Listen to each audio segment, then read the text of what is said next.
They didn't just ignore me at my sister's graduation.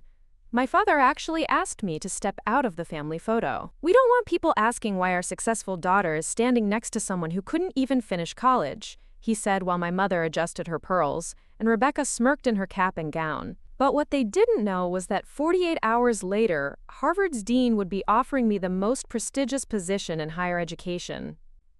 It wasn't just the words that cut deep. It was the casual cruelty in my father's voice. Before we jump back in, tell us where you're tuning in from. And if this story touches you, make sure you're subscribed.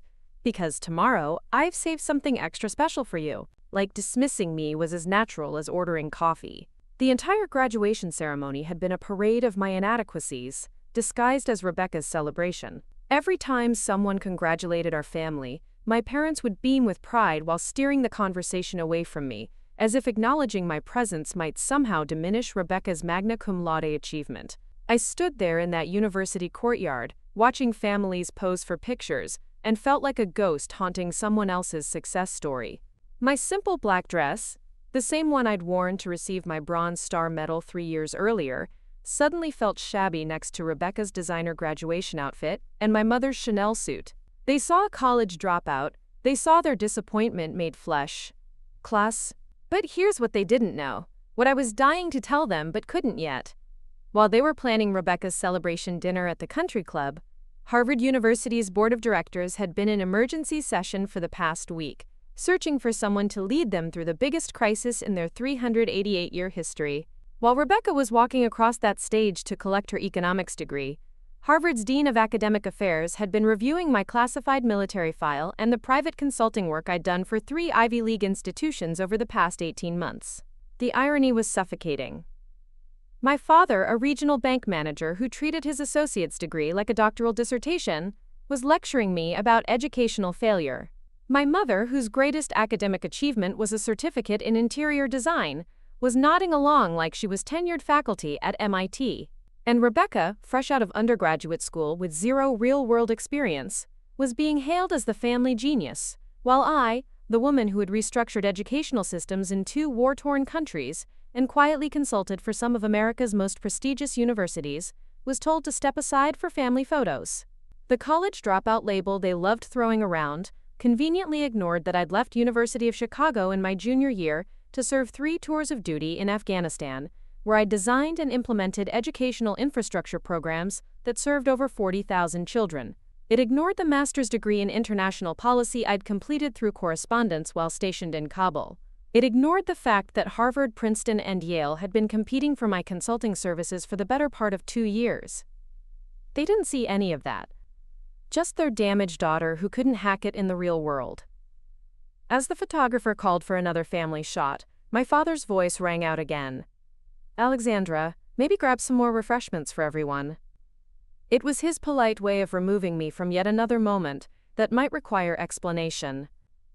I watched Rebecca adjust her cap, her smile bright and confident, completely comfortable in her role as the family's golden child.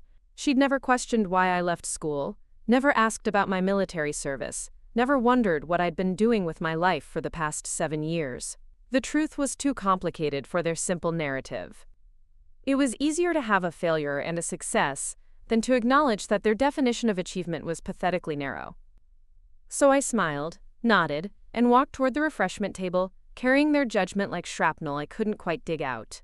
What they couldn't possibly imagine was that in less than 48 hours, I'd be sitting in Harvard's most exclusive conference room, being offered a position that would make Rebecca's economics degree look like a participation trophy. But that revelation was still 2 days away, and for now I was just the family disappointment fetching lemonade at someone else's graduation party. For 7 years, I'd been living a double life that my family couldn't comprehend. While they saw a college dropout who'd run away to the military, I'd been quietly building something extraordinary in the shadows of bureaucracy and classified operations. It started in Afghanistan, where I wasn't just another soldier. My background in international studies and my fluency in Pashto and Dari had caught the attention of the Department of Defense's Education Reconstruction Initiative. Within 6 months of deployment, I was leading a team of educators and engineers, designing school systems from the ground up in regions where education had been systematically destroyed for decades. The work was brutal, dangerous, and completely invisible to the outside world. We'd arrive in villages where girls hadn't attended school in 20 years, where textbooks were considered contraband, where the very concept of structured learning had been erased by conflict. My job was to rebuild not just schools, but entire educational philosophies in communities that had forgotten what learning looked like. I spent 18 months in Helmand Province, working 16-hour days in 120-degree heat, coordinating with tribal leaders, training local teachers, and establishing supply chains for educational materials. The program I developed there became the model for educational reconstruction across 3 provinces, serving over 40,000 students and training nearly 2,000 teachers. But the real breakthrough came during my second tour. I'd noticed that traditional Western educational models were failing catastrophically in Afghan communities. So I developed something new, a hybrid system that incorporated Islamic scholarly traditions with modern curriculum standards. It was revolutionary, and it worked. Literacy rates in our pilot regions increased by 340% in 18 months. When I returned stateside, I thought I'd fade back into obscurity. Instead, I got a call from Georgetown University.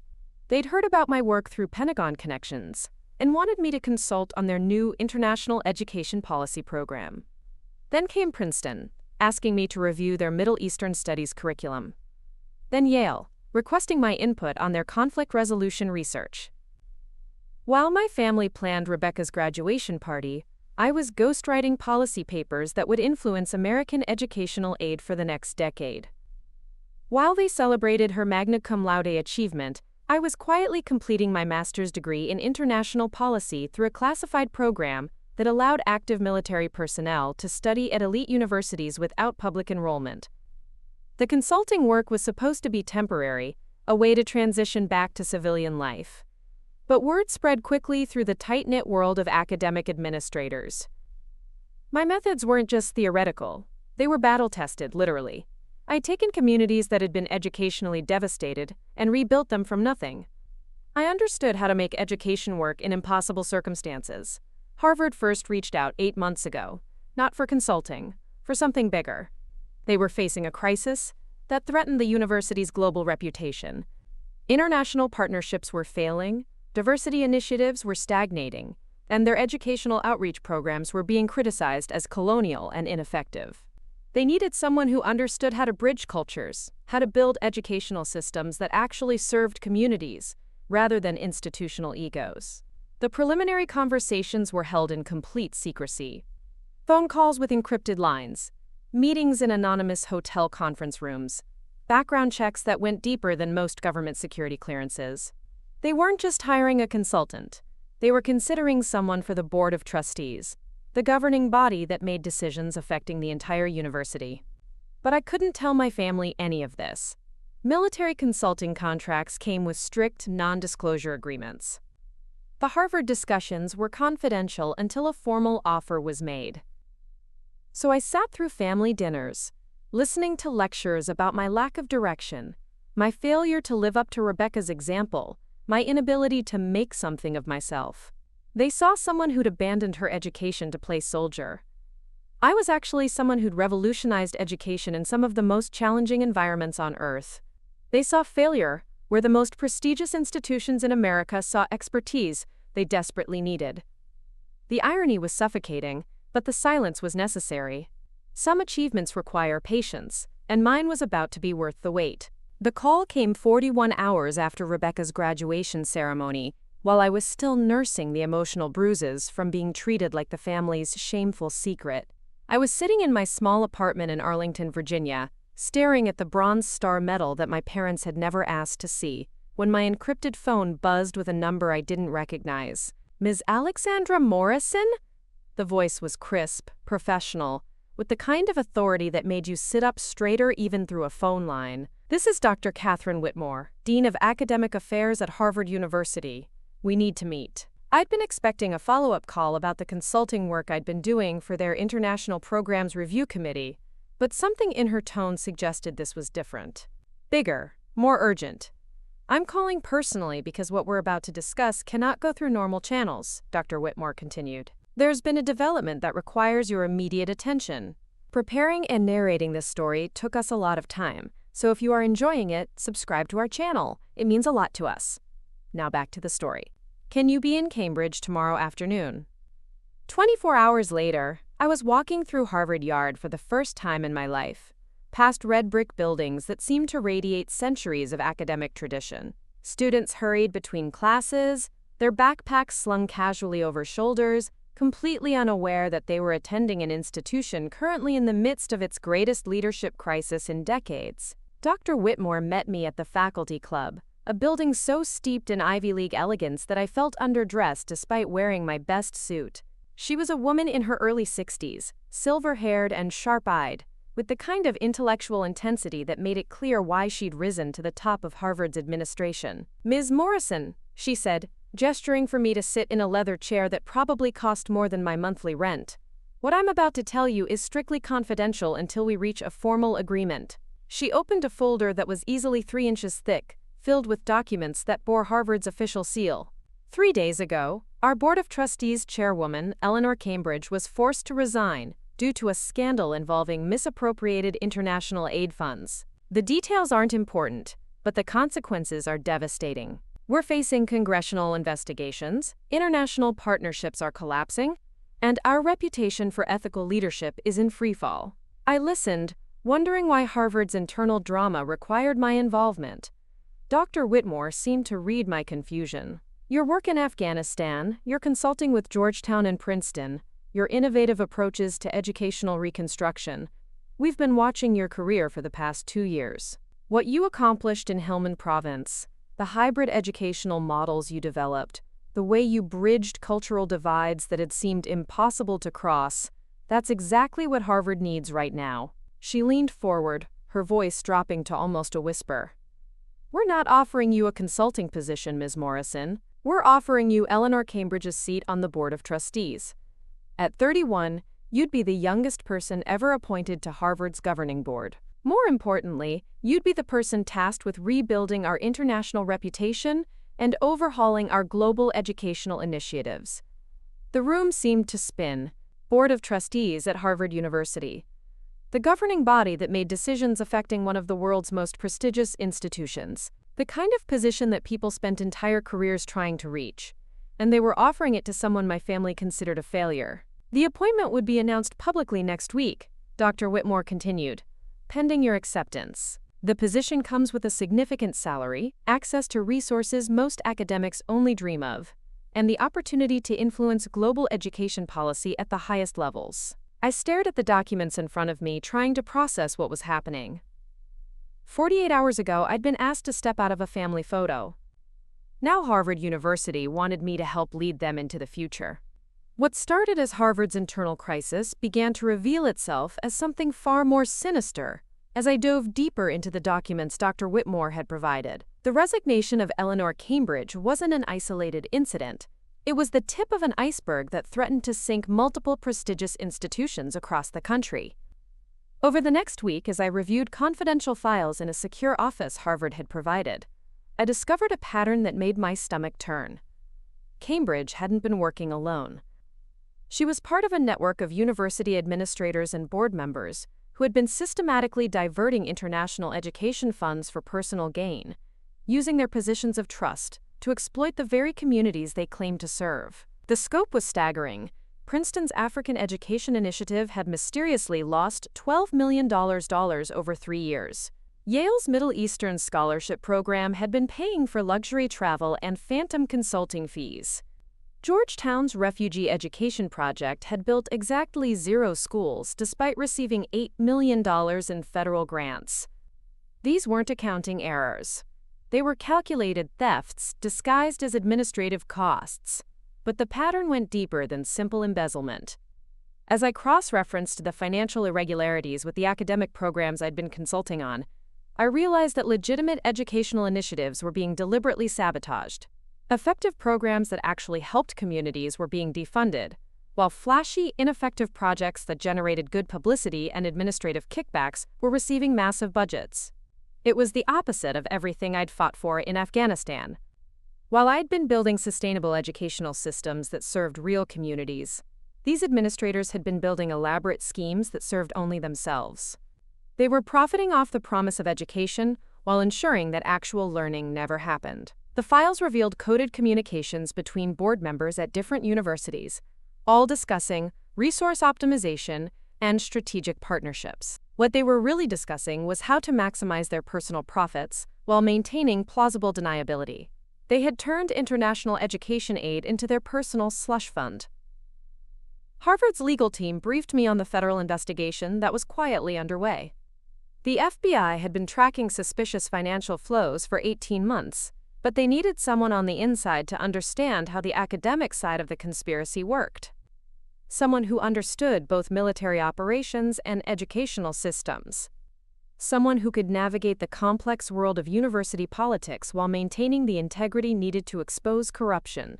That someone, apparently, was me. "Ms. Morrison," said Agent Rebecca Torres during a classified briefing at Harvard's legal offices, "your background makes you uniquely qualified to help us understand this network. You know how legitimate educational programs should function, you have military experience with complex investigations, and most importantly, you're not part of the existing academic establishment that might be compromised." The investigation files painted a picture of systematic corruption that reached into some of America's most trusted institutions. Board members were approving fraudulent contracts, administrators were creating shell companies to launder money, and legitimate educators were being pushed out or silenced when they asked uncomfortable questions about missing funds. What made it worse was realizing that while I'd been sacrificing everything to build real educational opportunities in war zones, these people had been stealing money meant for similar programs around the world. Children in refugee camps were going without textbooks so that university administrators could buy vacation homes. Bebacker. The irony was bitter. My family saw me as a failure because I'd chosen service over profit, integrity over advancement. Meanwhile, the people they would have admired, successful university leaders with impressive titles and generous salaries, were criminals who had betrayed the fundamental mission of education itself. As I prepared to accept Harvard's offer, I realized I wasn't just joining a board. I was entering a war zone where the weapons were financial documents and the casualties were the world's most vulnerable students. The phone call that shattered everything came 3 days after I'd accepted Harvard's position, while I was still processing the magnitude of the corruption I'd uncovered. Agent Torres called with an update that made me physically sick. "Ms. Morrison, we've identified another person of interest in the financial network," she said, her voice carefully neutral. "Someone with connections to both the Princeton and Georgetown irregularities. We need you to look at some documents." The file she sent contained bank records, email communications, and consulting contracts that painted a clear picture of systematic fraud. But it was the signature at the bottom of a $400,000 consulting agreement that made my hands shake. Rebecca M. Davidson, my sister's married name. My brilliant magna cum laude sister, the family golden child who had just graduated with honors, had been working as a statistical analyst for Educational Excellence Partners, a shell company that existed solely to launder money from international education funds. For the past 2 years, while I was being lectured about my lack of direction, Rebecca had been earning more money than most professors made by helping steal resources meant for the world's most vulnerable students. The emails were damning. Rebecca wasn't some naive employee who didn't understand what she was doing. She was actively helping design financial structures that would hide the theft of education funds. In one email to her supervisor, she wrote, "The refugee education numbers look too clean. We need to add more administrative overhead to make the diversions less obvious." But the revelation that destroyed me completely came in a recorded phone conversation between Rebecca and our father. The FBI had been monitoring Educational Excellence Partners' communications for months, and my family's dinner table conversations had inadvertently become evidence in a federal investigation. "Dad, you need to keep Alex away from the academic consulting world." Rebecca's voice was clear on the recording. "Her military background is making universities nervous about their existing partnerships. If she starts asking the wrong questions about funding streams, it could cause problems for my position." My father's response was like a knife through my chest. "Don't worry, honey. We'll make sure she knows she doesn't belong in that world. Your mother and I will keep emphasizing how she's not cut out for academic success. The last thing we need is Alex stumbling into something that could hurt your career. Everything clicked into place with horrifying clarity. The graduation photo incident wasn't spontaneous cruelty. It was calculated sabotage. My family's constant undermining of my achievements, their insistence that I was a failure, their refusal to acknowledge my military service or consulting work, it was all designed to keep me from pursuing opportunities that might threaten Rebecca's criminal enterprise. They hadn't just rejected me emotionally, they had actively worked to damage my professional reputation to protect their complicity in fraud. Every family dinner where they'd lectured me about my lack of success had been a strategic operation to maintain their criminal conspiracy. The worst part was realizing that my mother's proud social media posts about Rebecca's academic achievements were celebrations of theft. Every time she bragged about her successful daughter to her country club friends, she was bragging about someone who was stealing educational resources from children in war zones.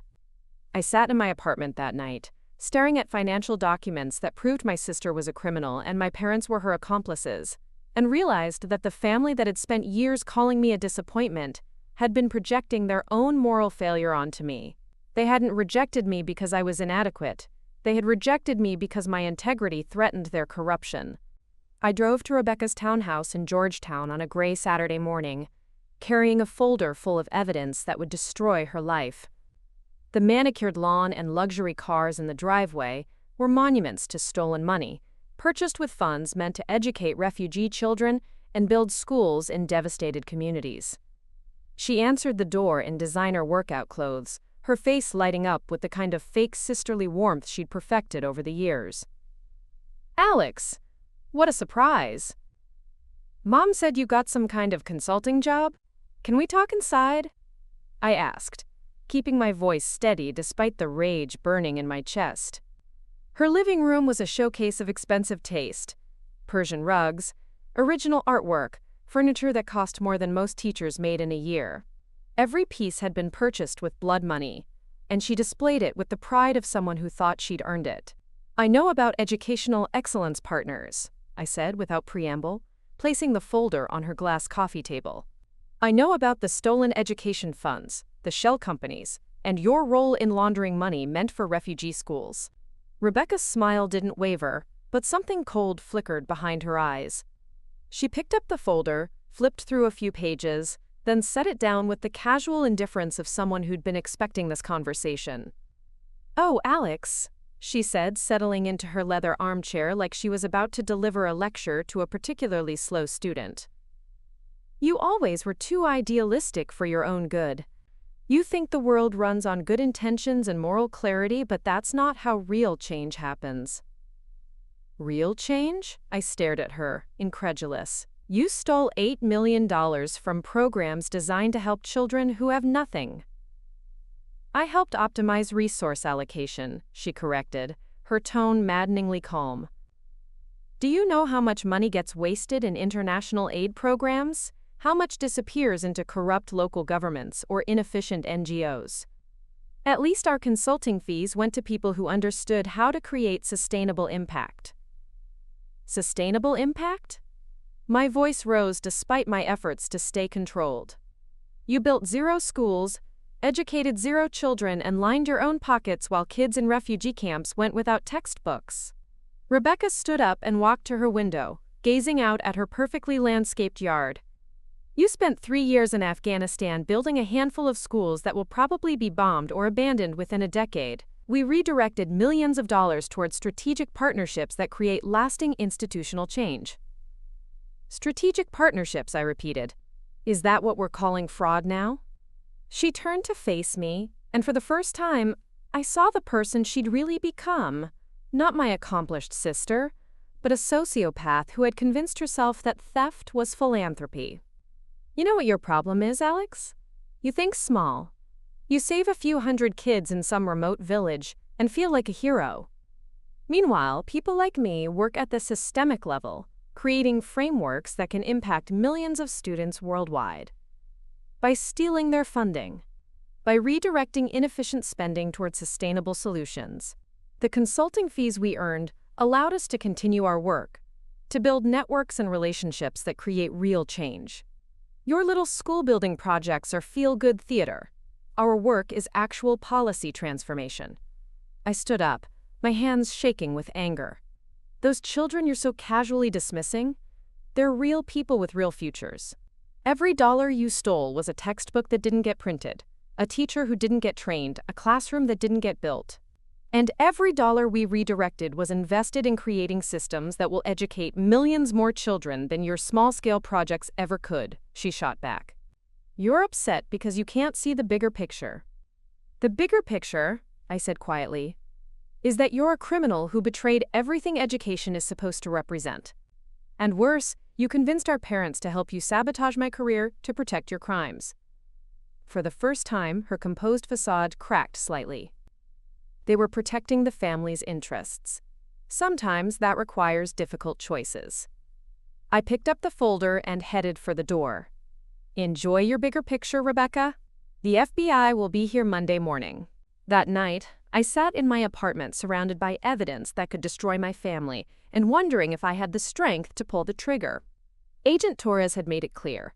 My cooperation was crucial to the federal case. But testifying against Rebecca would mean becoming the key witness in a prosecution that would send my sister to federal prison for decades.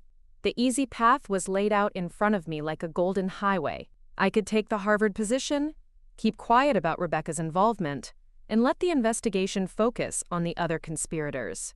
My family would never know I'd discovered their betrayal. I could attend future holiday dinners, smile through their condescending comments, and pretend that I didn't know they were criminals who had actively sabotaged my career to protect their fraud. Harvard's legal counsel had even suggested this approach during a private meeting. Ms. Morrison, your sister's involvement is peripheral to the main case, Attorney General Margaret Walsh had explained. We have enough evidence to prosecute the primary conspirators without your family testimony. You could simply focus on your new role and let this situation resolve itself quietly. But sitting in that apartment, staring at bank records showing Rebecca's $400,000 in consulting fees, while I looked at photos from Afghanistan of children learning to read in bombed-out classrooms, I realized that silence was its own form of betrayal. Every dollar Rebecca had stolen was a real loss for real children. The $50,000 she'd earned in just 1 month was enough to fund an entire school in rural Afghanistan for a year. The luxury handbag sitting on her coffee table, casually displayed like a trophy, cost more than most refugee families saw in 5 years. My phone buzzed with a text from my mother. Heard you got some kind of position at Harvard. Maybe you can finally make something of yourself. Rebecca's so proud of her little sister. The casual cruelty of that message, coming just hours after I'd discovered their systematic conspiracy to undermine my career, crystallized everything. They weren't just complicit in fraud. They were actively celebrating their success while continuing to diminish my achievements. I thought about the military oath I'd taken 7 years earlier, to support and defend the Constitution against all enemies, foreign and domestic. Rebecca wasn't some foreign adversary threatening American interests. She was a domestic enemy who had weaponized trusted institutions to steal from the world's most vulnerable populations. I thought about the teachers I'd trained in Helmand Province, who risked their lives every day to educate children under Taliban threats. I thought about the little girls who walked miles to reach the schools we'd built, carrying homemade notebooks because their families couldn't afford real supplies. I thought about the communities that had trusted us to help rebuild their educational systems after decades of war. How could I look at their sacrifice and choose family loyalty over justice? Lighting, the choice became clear with brutal simplicity. I could either be the person who protected criminals because they shared my DNA, or I could be the person who protected children because they shared my humanity. At 11:47 p.m., I called Agent Torres. I'll testify, I said. I'll tell you everything I know about Rebecca's involvement, my parents' conspiracy to sabotage my career, and any other evidence that might help your case. Are you sure, Ms. Morrison? This will change your family relationships permanently. My family relationships were built on lies anyway, I replied. At least this way, some children might actually get the education they deserve. The line was quiet for a moment. Then Torres said, "We'll start with your formal deposition tomorrow morning. Thank you for choosing to do the right thing." I hung up and felt something I hadn't experienced in years. The peace that comes from aligning your actions with your values, even when the cost is everything you thought you wanted to protect. For 6 weeks, I lived a double life that made my military deployments seem simple by comparison. At least in Afghanistan, I knew who the enemy was. Now I was having dinner with my parents every Sunday, smiling through their congratulations about my Harvard position, while wearing a wire that recorded their casual discussions of criminal conspiracy. The FBI had equipped me with recording devices so sophisticated they were invisible even under close inspection. Every family gathering became an intelligence operation, every casual conversation a potential piece of evidence that could send my loved ones to federal prison. The psychological strain was overwhelming. I'd sit at my childhood dining room table, listening to my mother brag about Rebecca's consulting success, while federal agents listened through my hidden microphone. I'd hug my father goodbye while mentally cataloging his admissions about manipulating my professional reputation to protect Rebecca's criminal enterprise. Agent Torres coached me carefully on how to guide conversations without appearing suspicious. Ask natural follow-up questions, she instructed during our weekly briefings. Show interest in Rebecca's work, let your parents talk about their concerns, but don't push too hard or they'll become suspicious. The most damaging evidence came during a family barbecue 3 weeks into the operation. Rebecca had been drinking, and our parents were relaxed in the familiar setting of their backyard. The conversation drifted to my new Harvard position, and my father made a comment that would later become central to the prosecution's case. I have to admit, I was worried when Alex started getting involved with university consulting, he said, flipping burgers on the grill. Thank God we managed to steer her away from the kind of financial oversight work that could have caused problems for Rebecca's business relationships. My mother laughed, refilling her wine glass. Remember when we had to convince her that academic administration wasn't her strong suit? Poor thing was so disappointed, but we couldn't let her stumble into something that might threaten Rebecca's career. Rebecca raised her glass in a mock toast.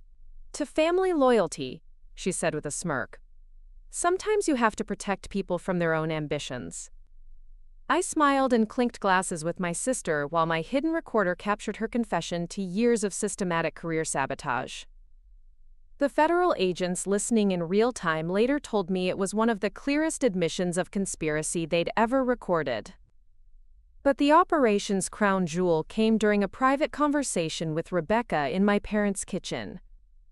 She'd been drinking heavily and seemed to mistake my newfound interest in her work for admiration rather than investigation. You know, Alex, I always felt bad about keeping you out of the consulting world, she said, leaning against the granite countertop that her stolen money had purchased.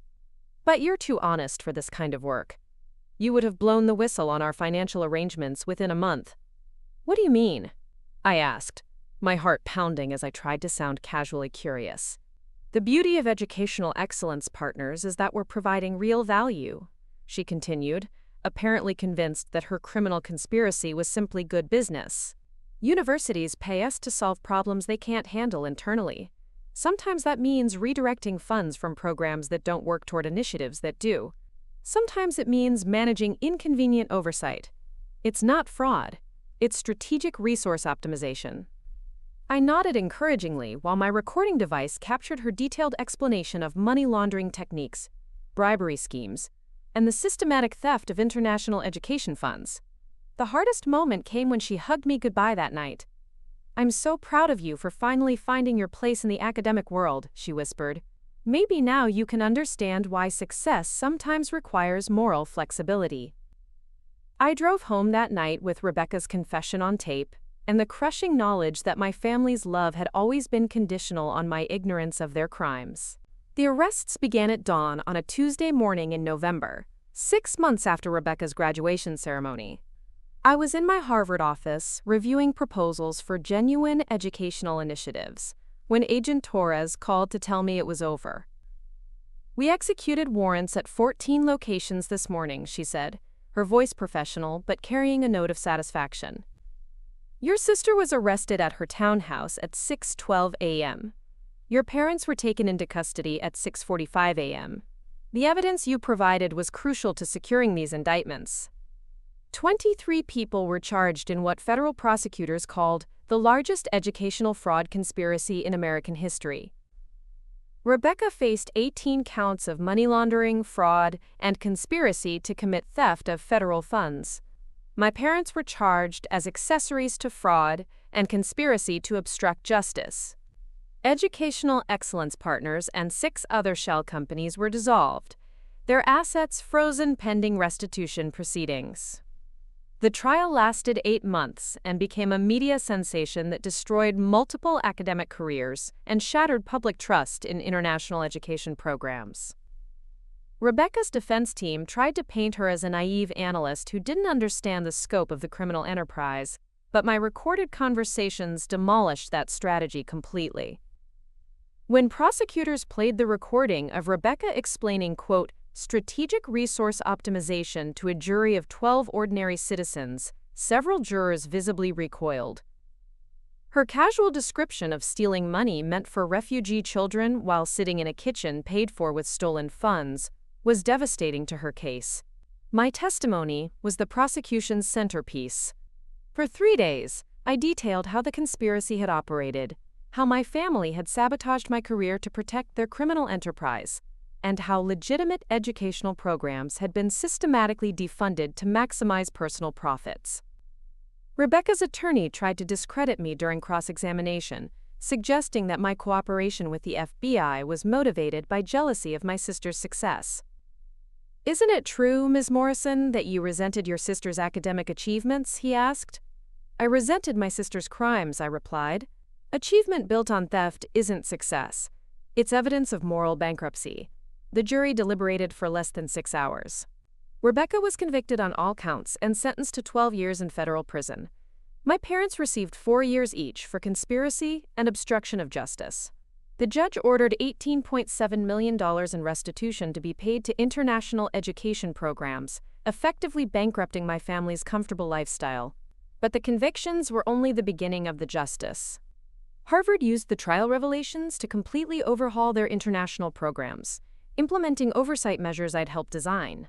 Princeton established a new transparency office for international aid programs.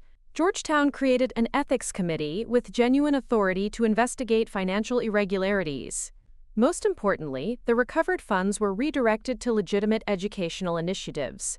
The $400,000 Rebecca had stolen was enough to build and equip 12 schools in Afghanistan and Syria. The money she'd spent on luxury handbags and designer furniture became textbooks, teacher training programs, and scholarship funds for refugee children. Yet justice came with its own costs. I was completely disowned by my extended family, who blamed me for destroying Rebecca's future. Childhood friends sided with my parents, viewing my cooperation with federal investigators as an unforgivable betrayal of family loyalty. Social events in my hometown became minefields of whispered condemnation and pointed exclusions. The media attention was relentless and often cruel. Conservative commentators painted me as an ungrateful daughter who destroyed her family for personal advancement. Progressive outlets lionized me as a whistleblower hero in ways that felt just as inaccurate and uncomfortable. Harvard stood by me throughout the ordeal, but I knew that my association with the scandal would follow me for the rest of my career. Some colleagues would always wonder if I could be trusted, if someone who had betrayed her own family might someday betray them too. 3 years after the trials ended, I stood in a classroom in rural Afghanistan, watching 7-year-old Amira practice writing her name in English on a whiteboard that had been purchased with recovered funds from Rebecca's conviction. The school around us hummed with the voices of 240 children, girls and boys learning together in a facility that existed because justice had been served and stolen money had been returned to its rightful purpose. This wasn't just any school visit. As Harvard's Board of Trustees chairwoman, I was conducting my annual inspection of the educational programs we'd rebuilt from the wreckage of the conspiracy. The Morrison International Education Initiative, named ironically after the family that had nearly destroyed it, had become Harvard's flagship demonstration of ethical global engagement. The transformation had been remarkable. Where once there had been fake consulting companies and phantom programs, we'd built genuine partnerships with local communities. The $18.7 million in recovered funds had been supplemented by additional donations from universities eager to demonstrate their commitment to ethical practices. Together, these resources had created sustainable educational infrastructure in 12 countries, serving over 15,000 students annually. But the real change wasn't measured in dollars or student enrollment numbers. It was measured in trust rebuilt, in communities that once again believed that American institutions could be forces for genuine good rather than sophisticated exploitation. Amira finished writing her name and turned to me with a smile that contained more validation than any academic honor I'd ever received. Through a translator, she said, "My teacher told me that people in America fought to make sure we could have this school. Is that true?" I knelt down to her level, looking into eyes that sparkled with curiosity and intelligence that deserved every opportunity. "Yes," I said. "Some people made very bad choices, but other people fought to make sure those bad choices couldn't hurt children like you. And now you have this beautiful school." She nodded solemnly, then brightened.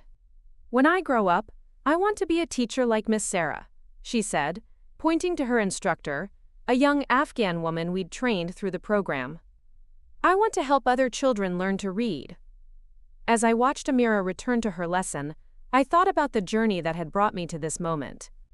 The family that had once called me pathetic for caring about education was now serving prison sentences for betraying it. The sister who had mocked my idealism was learning the harsh reality of federal incarceration.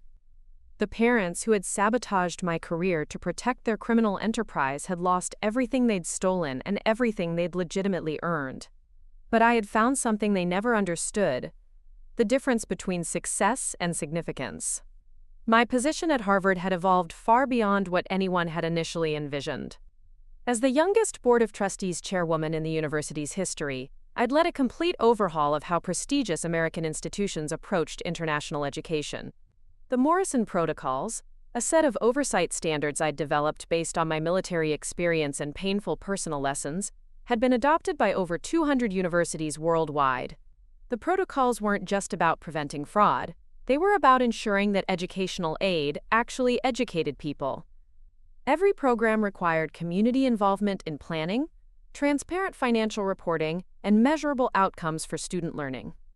University partnerships were evaluated not on how much money they moved, but on how much knowledge they created.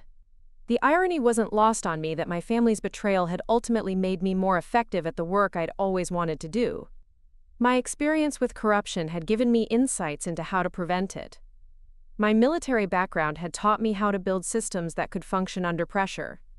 My personal cost had given me credibility with communities that had been exploited by well-meaning but ineffective aid programs.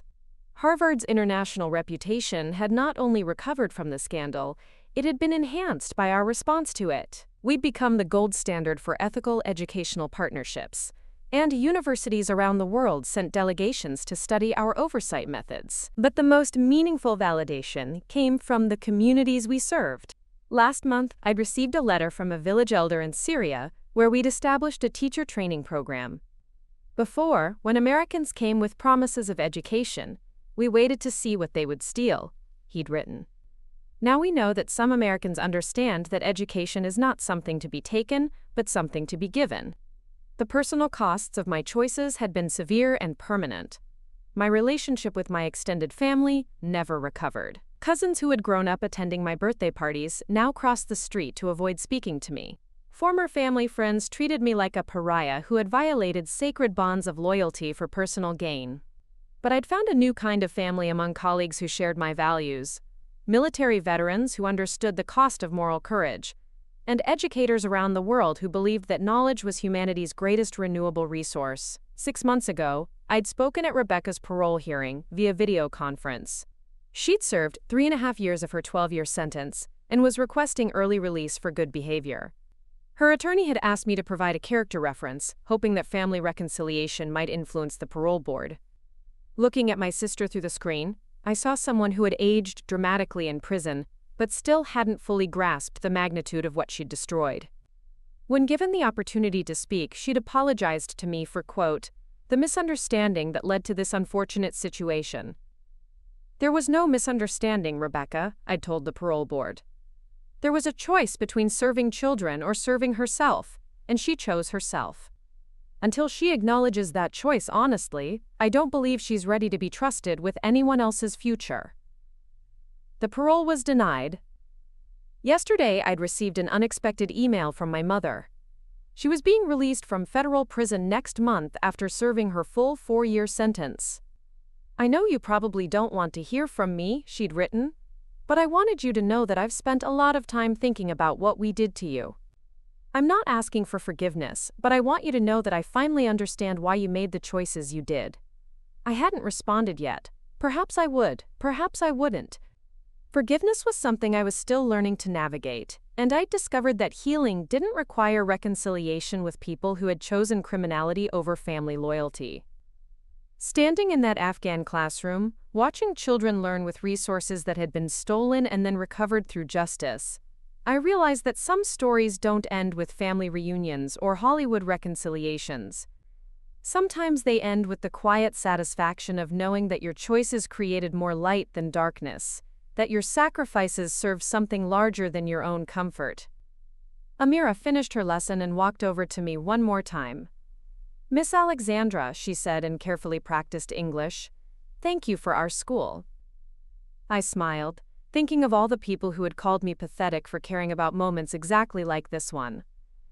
"Thank you for using it so well," I replied. Some victories are measured in graduation ceremonies and family photos.